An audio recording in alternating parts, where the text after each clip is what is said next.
Welcome to EP platform. दोस्तों, आज का हमारा विषय है संवैधानिक अनुसूचियां। संवैधानिक अनुसूचियां दोस्तों, एक चीज और संविधान से मुझे याद है, आज 26 जनवरी है और हमारा जो भारतीय संविधान है आज ही के दिन लागू हुआ था, 26 जनवरी 1950 को। तो आज गणतंत्र दिवस भी है, राष्ट्रीय पर्व है। मेरी तरफ से आप सभी दोस्तों को गणतंत्र दिवस की ढेर सारी शुभकामनाएं। और उन सभी व्यक्तियों को जो संविधान निर्माण में प्रत्यक्ष या अप्रत्यक्ष रूप से लगे हुए थे, जिन्होंने अपनी अहम भूमिका संविधान निर्माण में दी है, उन सभी महान महानुभूतियों को, महान आत्माओं को तहे दिल से सत सत नमन करता हूं, जिन्होंने एक महान देश के लिए एक महान संविधान की रचना की है। तो चलिए दोस्तों, हम संवैधानिक अनुसूचियां देखते हैं कि आखिर संवैधानिक अनुसूचियां होती है। दोस्तों, आमतौर पर जो सूची है, लिस्ट है, एक्चुअल में ये संविधान की लिस्ट है। जैसे सामान खरीदने के लिए जब मार्केट में जाते हैं तो हम एक लिस्ट बनाते हैं कि दाल चीनी इतनी लेके आनी है, नमक कितना लेके आना है एक्स्ट्रा। तो वो एक लिस्ट है। वैसे ही संविधान के अंदर कुछ लिस्ट है जिन्हें हम अनुसूचियां कहते हैं। और दोस्तों, ये जो लिस्ट थी, जो अनुसूचियां थी, ये अभी वर्तमान में है 12। और जब हमारा संविधान लागू हुआ था तो दोस्तों उस समय ये अनुसूचियां 8 थी। इसका मतलब कि 4 अनुसूचियां बाद में जोड़ी गई। तो कुल मिलाकर के 8 और 4 12 अभी वर्तमान में हमारे पास अनुसूचियां हैं। तो जो बाद में जोड़ी गई वो तो महत्वपूर्ण है ये। बाकी जो मूल 8 थी, मूल रूप से जो 8 अनुसूचियां थी पहले, उनमें से भी 2-3 जो अनुसूचियां वो हमारे एग्जाम की दृष्टि से बहुत ही महत्वपूर्ण। तो हम एक बार 12 की 12 अनुसूचियां देखेंगे कि कौन सी अनुसूची में क्या विषय दिया गया है।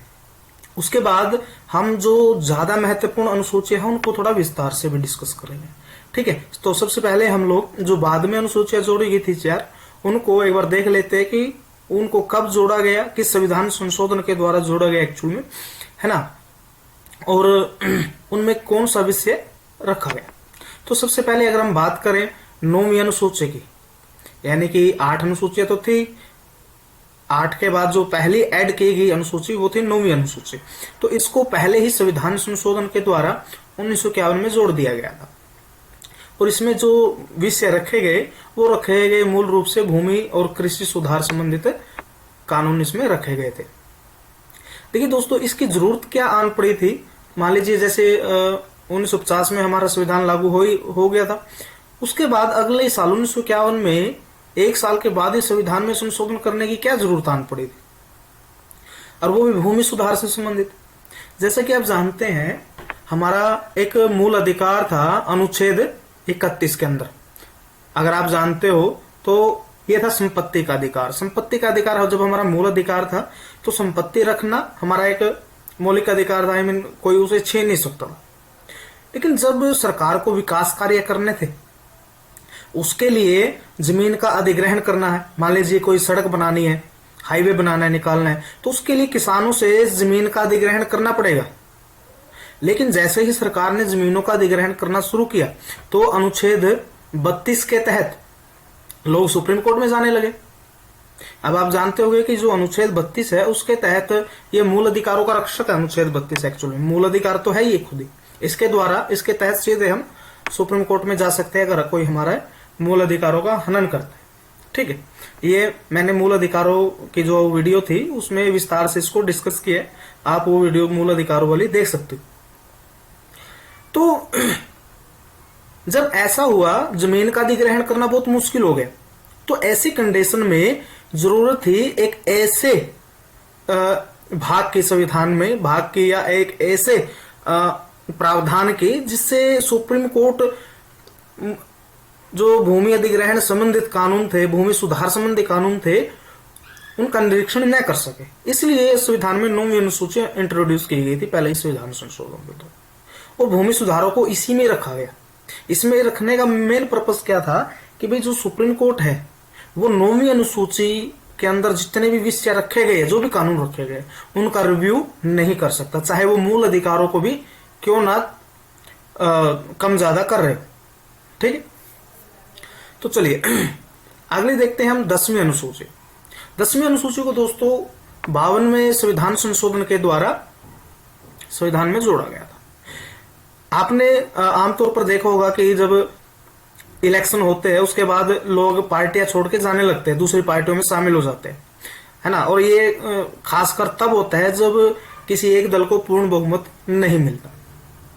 ऐसी स्थिति में जो कैंडिडेट है वो या तो मंत्री पद का लालच दिया जाता है उनको, या पैसे के लालच में जैसा भी अपनी पार्टी को छोड़ करके दूसरी पार्टी में चले जाते थे। इससे क्या हो रहा था, राजनीतिक करप्शन, जो भ्रष्टाचार था वो बढ़ रहा था। तो इसी चीज को देखते हुए माननीय राजीव गांधी जी जब प्रधानमंत्री थे, उन्होंने संविधान का 52वां संविधान संशोधन किया और एक मूल रूप से जो दल बदल से संबंधित कानून थे उनको रखा गया इसके अंदर। और दल बदल के कानूनों को रखने के लिए एक नई अनुसूची भी बनाएगी, 10वीं अनुसूची। ठीक है, एक आपने कहावत सुनी होगी, आया राम गया राम, वो इसी से संबंधित है। एक्चुअल में हरियाणा के एक मंत्री थे राम करके कोई, तो उन्होंने इतनी ज्यादा बार दल बदला अपना कि भाई पार्टी में अभी आया राम और शाम तक पता चला कि राम चला भी गया दूसरी पार्टी में, पार्टी छोड़ गई। तो इससे कहावत बन गई, आया राम गया राम। ठीक है, तो ऐसी स्थिति में अब कोई अगर आया राम गया राम वाली कंडीशन होती है तो उस पर दल बदल विरोधी जो कानून है वो लागू होंगे। और कानूनों के अंतर्गत भी सदस्य की जो व्यक्ति है अगर अपना दल बदलता है तो उसकी सदस्यता भी रद्द हो सकती है। ठीक है, अच्छा इसमें एक चीज और मैं बताना चाहूंगा। अगर मान लीजिए एक पार्टी है और उस पार्टी के 100 कैंडिडेट है, 100 सदस्य बने हैं। अब अगर इस पार्टी के 2/3 सदस्य है ना, 2/3 सदस्य है अगर अपना दल बदल लेते हैं, यानी कि अपनी पार्टी को छोड़ के दूसरी पार्टी में शामिल हो जाते हैं, तो इन 2/3 सदस्यों के ऊपर फिर ये दल बदल विरोधी कानून लागू नहीं होगा। क्यों नहीं होगा? क्योंकि इसको मान लिया जाएगा कि भाई दल का ही दूसरे दल में विलय हो गए। ठीक है, अगर 2/3 सदस्यों से कम सदस्य अगर पार्टी छोड़कर जाते हैं दूसरी पार्टी में तो उन पर दल बदल विरोधी कानून लागू होगा। क्लियर है? चलिए आगे बढ़ते हैं हम 11वीं अनुसूची। दोस्तों पंचायती राज संबंधी जो प्रावधान है, यानी कि देखिए जो 11वीं अनुसूची और जो 12वीं अनुसूची है दोनों ही स्थानीय स्वशासन से संबंधित है ना। तो 11वीं अनुसूची की अगर हम बात करें तो ये मूल रूप से पंचायती राज की जो संस्थाएं है, ग्राम पंचायत होगी या ब्लॉक समिति होगी, जिला परिषद होगी, तो उससे संबंधित है जो 11वीं अनुसूची है हमारी 73वें संविधान संशोधन के द्वारा इसको ऐड किया गया था। और इसमें जो विषय रखे गए हैं वो रखे गए हैं कि जो पंचायतें हैं वो कौन कौन से कार्य करेगी, और इसके उनके कार्यों के वो पूरी लिस्ट है। 29 कार्य दिए गए पंचायतों को, तो 29 कार्यों की एक पूरी लिस्ट है। ठीक है, और इसको 73वें संविधान संशोधन द्वारा ऐड किया गया था। ओके, तो जो 12वीं अनुसूची है ये मूल रूप से जो शहरी निकाय है, जैसे नगर निगम होगी, नगर पालिका होगी, उससे संबंधित है। उसके जो 18 कार्य है कि भाई नगर निगम या नगर पालिका कौन कौन से अपने शहर में क्षेत्र में काम कर सकती है, तो उन 18 कार्यों की ये लिस्ट है। और इसको 74वें संविधान संशोधन द्वारा 1992 में ऐड किया गया था। 73 में और 74 में दोनों को 1992 में ऐड किया गया था। ठीक है, बस एक फर्क है इन दोनों में, ये 73वें संविधान संशोधन द्वारा ऐड की गई है और 12वीं 74वें संविधान संशोधन द्वारा। ठीक है, चलिए आगे बढ़ते हैं हम लोग, आगे देखते हैं। देखिए अब हम एक बार 12 की 12 जो अनुसूचियां हैं, कौन सी अनुसूची में क्या विषय रखे हैं उनको देख लेते हैं। और एक चीज और मैं बता देता हूं यहाँ पर पहले ही आपको कि यहाँ पर जो 7वीं अनुसूची है, सॉरी एक सेकंड स्लाइड ही चेंज हो गई।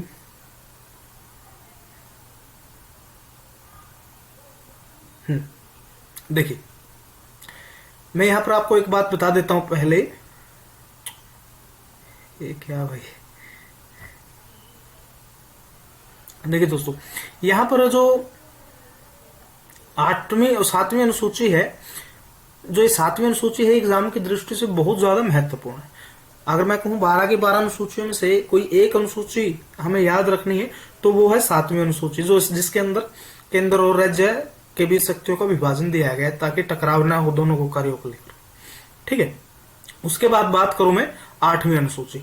इन दोनों अनुसूचियों को हमें विस्तार से डिस्कस करना है और करेंगे भी हम इनको, ठीक है। उससे पहले हम एक बार देख लेते हैं। अच्छा, एक बार और एक चीज और, जो ये तीसरी अनुसूची है, सॉरी तीसरी अनुसूची है, ये भी महत्वपूर्ण है।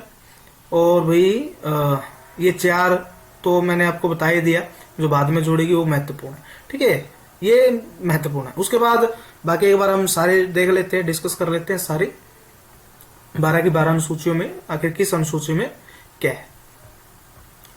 देखिए, जो हमारी पहली अनुसूची है दोस्तों, वो है देश के अंदर जितने भी राज्य है और जितने केंद्र शासित प्रदेश है, यानी कि सभी राज्यों, यानी 28 राज्य और 8 जो यूटी है, केंद्र शासित प्रदेश है, यूनाइटेड टेरिटरी है, उनके नामों की पूरी लिस्ट है। 28 के 28 राज्य और 8 केंद्र शासित प्रदेशों के नाम और उनके राज्य क्षेत्र की लिस्ट है। साथ में कौन सा राज्य कब बना था, इस चीज का भी वर्णन पहली लिस्ट में आपको मिल जाएगा। और मान लीजिए अगर केंद्र सरकार कोई नया राज्य बनाना चाह रही है, तो इसके लिए जरूरी होगा कि पहली अनुसूची में संविधान संशोधन किया जाए। पहली अनुसूची में संशोधन होगा, ऐसी कंडीशन। जो दूसरी अनुसूची है हमारी, ठीक है, इसमें मूल रूप से जो हमारे पदाधिकारी है, जैसे राष्ट्रपति हो गए, प्रधानमंत्री हो गए, है ना, राज्यसभा का सभापति हो गया, लोकसभा का स्पीकर हो गया, मंत्री हो गए, सर्वोच्च न्यायालय का मुख्य न्यायाधीश हो गया, न्यायाधीश हो गया, तो उन सभी के वेतन और भत्ते दिए गए कि भाई राष्ट्रपति को कितना वेतन मिलेगा, प्रधानमंत्री को कितना वेतन मिलेगा, क्या क्या भत्ते होंगे, उन सारी चीजों की जानकारी या लिस्ट है उनकी पूरी कहां पर है, संविधान की दूसरी अनुसूची में, ठीक। और अगर तीसरी अनुसूची की बात करें हम, जो कि महत्वपूर्ण है, ये आपको याद रखना है, इसके अंदर शपथ दी गई है पदाधिकारियों की। भाई प्रधानमंत्री या अन्य मंत्री क्या शपथ लेंगे, सर्वोच्च न्यायालय का न्यायाधीश क्या शपथ लेगा, है ना, तो वो सारी शपथ, हर एक पदाधिकारी की शपथ तीसरी अनुसूची में। लेकिन यहाँ पर एक थोड़ी सी एक अपवाद है जो आपको याद भी रखना है, वो है राष्ट्रपति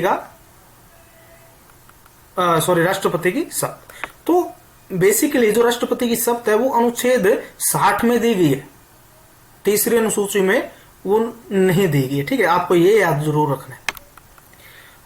और जो चौथी अनुसूची है अगली हमारी, इसके अंदर राज्यसभा में सीटों का बंटवारा किया गया है, आवंटन किया गया है कि भाई हरियाणा को जैसे 5 सीटें दी गई है, मध्य प्रदेश को 11 है ना, तो इस तरह से प्रत्येक राज्य के हिस्से में कितनी सीटें हैं राज्यसभा की, उन चीजों की, उस चीज की लिस्ट है फोर्थ अनुसूची हमारी, ठीक है।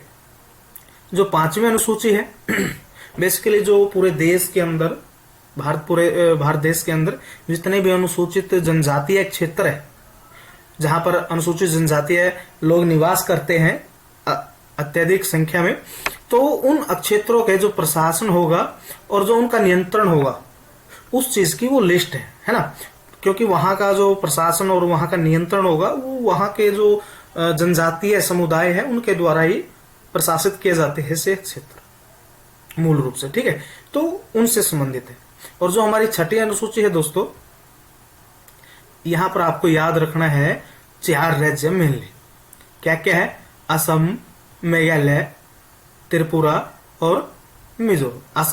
असम, मेघालय, त्रिपुरा, मिजोरम, ये 4 राज्य जनजातीय क्षेत्र है, ये चारों, है ना, इनके प्रशासन और नियंत्रण से संबंधित प्रावधान है। यहाँ 5वीं और 6ठी अनुसूची में आपको कंफ्यूज नहीं होना है, क्योंकि जो 6ठी अनुसूची है वो सिर्फ इन 4 राज्यों के जनजातीय क्षेत्र के प्रशासन एवं नियंत्रण की बात करता है ना, जबकि 5वीं अनुसूची पूरे देश के इन 4 राज्यों को छोड़ करके, है ना, जो जनजातीय क्षेत्र है उनकी बात करते हैं। तो वहीं बात कर लेते हैं हम 7वीं अनुसूची की। 7वीं अनुसूची के अंतर्गत दोस्तों शक्ति विभाजन दिया गया है, कार्यों का विभाजन दिया गया है, केंद्र और राज्यों के बीच में आपस में कार्य कानून बनाने को लेकर के कोई टकराव न हो, इसलिए कार्यों का विभाजन कर दिया गया है। 3 सूचियां बना दी गई है कि केंद्र किन विषयों पर कानून बना सकता है, राज्य सरकार किन विषयों पर कानून बना सकती है ना, दोनों किस विषय पर कानून बना सकते हैं। तो ऐसी लिस्ट बना देगी इसमें। इस अनुसूची को हम विस्तार से डिस्कस करेंगे अगली स्लाइड में। जो 8वीं अनुसूची है हमारी दोस्तों, वो भाषा से संबंधित है। जो वर्तमान में हमारे भारतीय संविधान में 22 भाषाओं को मान्यता प्राप्त है, तो उसी से संबंधित उनकी 22 भाषाओं की लिस्ट है 8वीं अनुसूची। ये आपको ध्यान रखना है।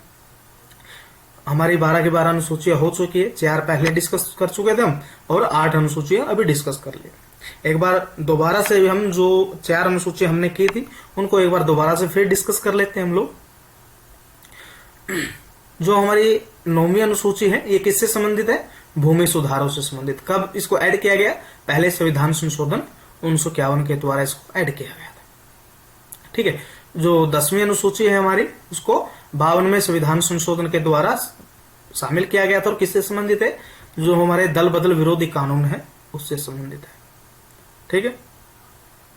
अगर पार्टी छोड़कर जाता है कोई सदस्य तो उस पर दल विरोधी कानून लागू हो गया। लेकिन अगर 2/3 सदस्य किसी पार्टी के चले जाए तब ये कानून लागू नहीं होंगे, उसको दल का विलय मान लिया जाएगा। ठीक है। जो हमारी 11वीं अनुसूची है, ये किससे संबंधित है? पंचायती राज को। कब जोड़ी गई? 73वें संविधान संशोधन 1992 के द्वारा। ठीक है। 12वीं अनुसूची शहरी निकाय से संबंधित है। इसको भी कब जोड़ा गया? इसको जोड़ा गया 74वें संविधान संशोधन के द्वारा। और सन कौन सी थी? 1992। ठीक है, ध्यान रहेगा। चलिए आगे बढ़ते हैं हम लोग। देखिए दोस्तों, हम बात कर रहे थे 7वीं अनुसूची की। केंद्र और राज्यों के बीच जो शक्ति का विभाजन दिया गया है, इसमें मूल रूप से 3 सूचियां दी गई: संघ सूची, राज्य सूची और समवर्ती सूची। एक एक करके हम लोग डिस्कस करते हैं। जो हमारी संघ सूची है उसमें मूल रूप से 100 विषय दिए गए हैं जिन पर सिर्फ और सिर्फ केंद्र सरकार कानून बना सकते हैं। ठीक है ना, सिर्फ और केंद्र सरकार ही कानून बना सकते हैं। उसके बाद आ जाती है राज्य सूची, जिसके अंदर लगभग 61 विषय दिए गए हैं और इस पर केवल और केवल राज्य सरकारें ही कानून बना सकती है। इस पर दोस्तों केंद्र सरकार सिर्फ तभी कानून बना सकती है जब जो हमारी राज्यसभा है वो 2/3 बहुमत से किसी विषय को राष्ट्रीय महत्व का विषय घोषित कर दे। ऐसी कंडीशन में ही केंद्र सरकार उस राज्य सूची के विषयों पर कानून बना सकता है। अदरवाइज राज्य सूची के विषयों पर सिर्फ और सिर्फ राज्य ही कानून बनाएगा। ठीक है, चलिए आगे बढ़ते हैं हम लोग। देखते हैं तीसरी, समवर्ती सूची। समवर्ती सूची के अंदर ऐसे 52 विषय दिए गए हैं दोस्तों जिन पर केंद्र और राज्य सरकार दोनों कानून बना सकते हैं, है ना, केंद्र और राज्य सरकार है। लेकिन मान लीजिए दोस्तों राज्य ने कानून बनाया हुआ है किसी विषय पर पहले ही और फिर केंद्र सरकार भी कानून बना दे, तो ऐसी कंडीशन में क्या होगा? तो ऐसी कंडीशन में दोस्तों जो केंद्र सरकार का कानून है ना, तो वही मान्य होगा। दोनों के टकराव की स्थिति में, अगर टकराव की स्थिति बन जाती है तो केंद्र सरकार का कानून मान्य होगा। एग्जाम्पल के तौर पर समझते हैं, जैसे हरियाणा सरकार ने मान लीजिए जो स्कूल में एडमिशन की उम्र है वो 5 साल की हुई है, सॉरी 3 साल की है, मान लीजिए 3 साल की है ना, और केंद्र सरकार ने कोई कानून बना दिया और केंद्र सरकार बोल रही है कि अब स्कूल में एडमिशन की जो उम्र होगी वो 5 साल होगी, सॉरी ठीक है 5 साल होगी। तो ऐसी कंडीशन में दोनों में टकराव हो गया। केंद्र बोल रहा है एडमिशन की उम्र 5 साल है, लेकिन राज्य यानी राज्य बोल रहा है कि भाई एडमिशन की उम्र 3 साल है। तो ऐसी कंडीशन में जो राज्य का कानून है यानी 5 वर्ष वो लागू होगा। ठीक है, वहां पर जितनी कंडीशन में यानी जिस सीमा तक राज्य के और केंद्र के कानून में टकराव होगा उस सीमा तक जो राज्य का कानून है वो समाप्त हो जाएगा और वहां पर केंद्र का कानून अप्लाई हो। ठीक है, चलिए आगे देखते हैं हम। अच्छा, एक कंडीशन हो रहा है, मान लीजिए संघ सूची, राज्य सूची और समवर्ती सूची, ये 100, 61 और 52, ये सिर्फ इतने विषय दिए गए हैं इनमें। तो भाई अब किसी देश को चलाने के लिए सिर्फ इतने विषय हो सकते हैं क्या? और भी विषय हो सकते हैं। जैसे जैसे परिस्थितियां बदलती है वैसे वैसे कानून बनाने के लिए अलग अलग विषय सामने आते हैं। तो ऐसी कंडीशन में जो विषय इन तीनों सूचियों से छूट गए, संघ सूची, राज्य सूची और संवर्ती सूची में जिन विषयों को शामिल नहीं किया गया, ऐसे विषयों को बोलते हैं हम अवशिष्ट विषय। ठीक है, तो इन अवशिष्ट विषयों पर जो कानून बना सकता है वो केवल केंद्र सरकार ही कानून बना सकते हैं, है ना। जैसे मान लीजिए जो अंतरिक्ष है, अंतरिक्ष से संबंधित जो अंतरिक्ष पर कानून बनाने की हमें भारत को भी जरूरत है। तो ऐसी कंडीशन में अंतरिक्ष एक अवशिष्ट विषय, इन तीनों विषयों में शामिल नहीं है, तीनों सूचियों में, सॉरी। तो इस पर कानून सिर्फ और सिर्फ केंद्र सरकार ही बना सकती है। ठीक है, चलिए आगे बढ़ते हैं हम लोग 8वीं अनुसूची को डिस्कस कर लेते हैं। जो 8वीं अनुसूची है इसमें वर्तमान में 22 भाषाएं दी गई है, लेकिन जब लागू हुआ था हमारा संविधान 26 जनवरी 1950 को, यानी मूल संविधान था, उस समय सिर्फ 14 भाषाएं शामिल थी। यानी कि जो 8 भाषाएं हैं बाद में जोड़ी गई। इसमें कौन कौन सी जोड़ी गई बाद में? सिंधी, नेपाली। अच्छा, इसको तीन बार 8वीं अनुसूची में संशोधन हुआ, जिसमें 3 बार भाषाएं जोड़ी गई। एक्चुअल में सबसे पहले जो सिंधी भाषा थी इसको संविधान में शामिल किया गया, उसके बाद जो नेपाली, मणिपुरी और कोंकणी, ये 3 भाषाएं शामिल की गई। और सबसे लास्ट में बोडो, डोगरी, मैथिली और सैंथाली, यानी बोडो, डोगरी, मैथिली और सैंथाली 4 भाषाएं लास्ट में सबसे ऐड की गई। तो आपके लिए जो महत्वपूर्ण भी है वो ये 4 भाषाएं ज्यादा महत्वपूर्ण हो जाती है, बोडो, डोगरी, मैथिली और सैंथाली। 2002 में इनको शामिल किया गया था, सबसे लास्ट में शामिल किया गया, तो इसलिए आपके एग्जाम की दृष्टि से महत्वपूर्ण हो जाती है थोड़ी। ठीक है, आगे बढ़ते हैं हम लोग, आगे देखते हैं। तो जो हमारी ये 22, एक सेकेंड,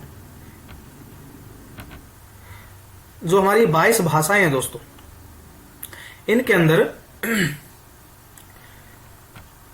2 विदेशी भाषाएं हैं, नेपाली और सिंधी। लेकिन इनमें अंग्रेजी भाषा शामिल नहीं है ना। मान लीजिए जो हमारी 22 भाषाएं हैं, इन 22 भाषाओं में संविधान में अंग्रेजी भाषा को मान्यता प्राप्त नहीं है। तो वहीं 6 शास्त्रीय भाषाएं भी शामिल। अब आप कहेंगे कि शास्त्रीय भाषाएं क्या है? तो दोस्तों ऐसी भाषा जिनका साहित्य लगभग 1500 साल पुराना है, ऐसी भाषाओं को शास्त्रीय भाषा की पदवी दी जाती है। ठीक है, वो केवल 6 भाषाएं ही है जो शास्त्रीय दर्जा प्राप्त है, जिनको सबसे पहला है संस्कृत, तमिल, तेलुगु, कन्नड़, मलयालम, ओडिया। ठीक है, ये 6 भाषाएं हैं जिनको संविधान में शास्त्रीय भाषाओं का दर्जा दिया गया। और एक राजभाषा भी है दोस्तों, ये है, वो है हिंदी, है ना। एक चीज हमेशा याद रखना, जो हिंदी है वो हमारी राजभाषा है, राष्ट्रीय भाषा नहीं है। अगर ऑप्शन में आए कि राष्ट्रीय भाषा है या नहीं है, तो नहीं है, वो ऑफिशियल लैंग्वेज है, राजभाषा है हमारी ये। ठीक है ना। एक्चुअल में राजभाषा और राष्ट्रभाषा में डिफरेंस करने के लिए ही संविधान सभा द्वारा नेशनल लैंग्वेज और ऑफिशियल लैंग्वेज शब्द इस्तेमाल किए गए थे। जो ऑफिशियल लैंग्वेज का शब्द इस्तेमाल किया गया था वो राजभाषा के लिए किया गया था।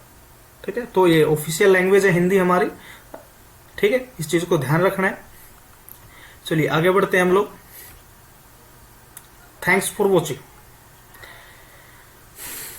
वीडियो देखने के लिए आप लोगों का बहुत बहुत धन्यवाद। अगर वीडियो अच्छी लगी हो, जानकारी आपके लिए यूजफुल हो, तो वीडियो को जरूर शेयर करना, है ना। और हमारे चैनल को सब्सक्राइब भी कर देना भाई, है ना। थोड़े सब्सक्राइबर हैं हमारे तो। अच्छा, एक चीज और है कि जो अभी हमने कंसेप्ट डिस्कस किया है अनुसूचियों से संबंधित, तो इस अनुसूचियों से संबंधित ही अब तक जितने भी एग्जाम हुए जितने भी, उनमें जो क्वेश्चन आए, चाहे वो स्टेट पीसीएस हो या कोई इंस्पेक्टर हो, सब इंस्पेक्टर हो, या कोई और XYZ जो भी एग्जाम हुए हैं, और उनमें जो क्वेश्चन पूछे गए अब तक अनुसूचियों से, वो सारे क्वेश्चन हम अगली वीडियो में डिस्कस करेंगे। हो सकता है, संभावना है कि हम उसको कल ही अपलोड कर दे वीडियो को, ठीक है, तो उस वीडियो को आप जरूर देखना, और यकीन मानता हूं कि आपको एक भी क्वेश्चन ऐसा नहीं होगा जो आप नहीं कर पाओगे। ठीक है, चलिए, धन्यवाद वीडियो देखने के लिए आपका बहुत बहुत।